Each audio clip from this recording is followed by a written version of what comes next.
Speaker, on the onset, I want to thank you and this committee and the entire House for giving me this opportunity to appear for vetting for the second time.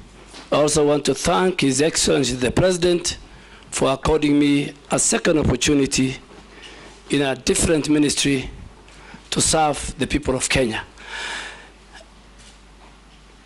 Mr. Speaker, I grew up in Garissa. I went to school there, Garissa High School, Boys Town Primary School, Moi Forces Academy. I did my first graduate degree in Moi University, Bachelor of Education Economics. And finally, I did my master's in business administration in 2011 at Jomo Kenyatta University of Science and Technology. I worked in the private sector. I was a businessman before I joined politics in 2007.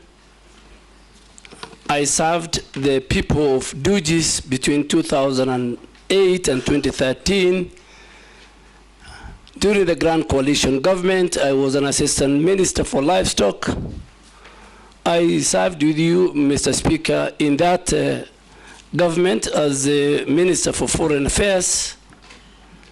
And between 2013 and 2014, the people of Garissa Township gave me an opportunity to serve them again, and again to serve them between 2017 and 2022.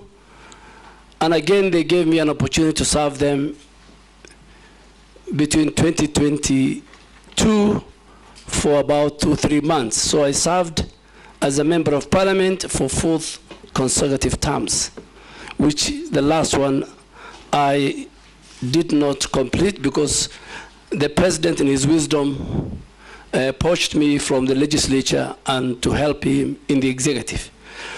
I was the first majority leader under the 2010 Constitution. I served for 8 years. I led in making sure that the government business during that period sailed through. Over 150 bills were enacted, had my signature. And Mr. Speaker, I had a wonderful time working with a cross-section of leaders from different parts of our country, from different gender and age, and from different political formation. As the Minister for Defense for the last 2 years and 1 month, Mr. Speaker, my record speaks for it.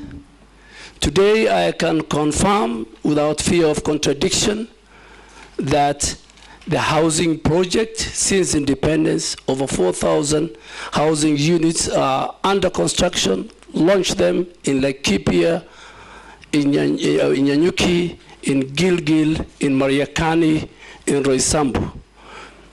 Through this august house, I passed the Prime Healthcare Fund, where now the Kenyan citizens have an opportunity partially to access the robust medical facilities and hospitals, the level 5 and level 4 hospitals of the Kenya Defense Forces. If you are in Eldoret, if you are in Nakuru, if you are in Mombasa, if you are in Nairobi, you can at certain level access.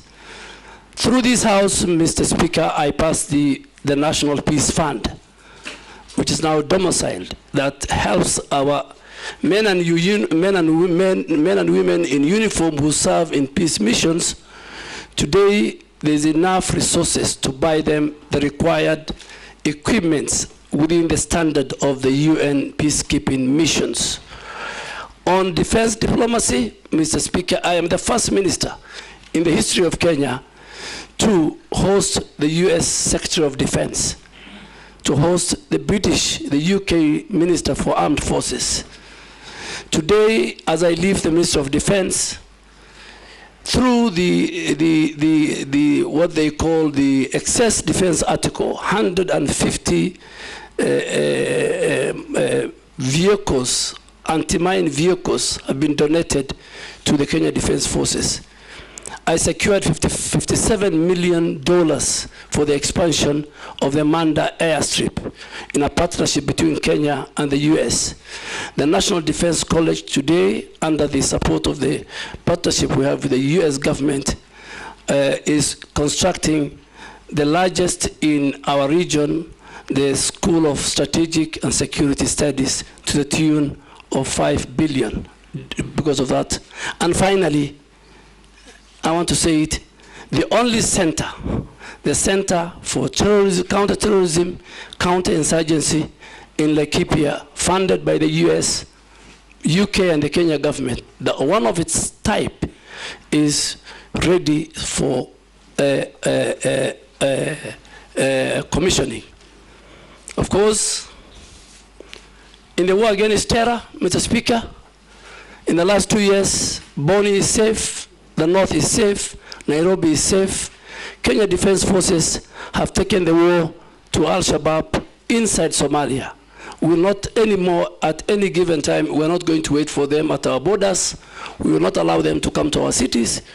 We have taken the war to them. So, Mr. Speaker, my qualifications, academic qualifications, my experience as a member of parliament and as a leader in this country, the stint I had as the Minister of Defense, my age, my role in the private sector and business gives me the required testimonial. But finally, to say, Mr. Speaker, I have never been indicted in any adversely in any report of parliament.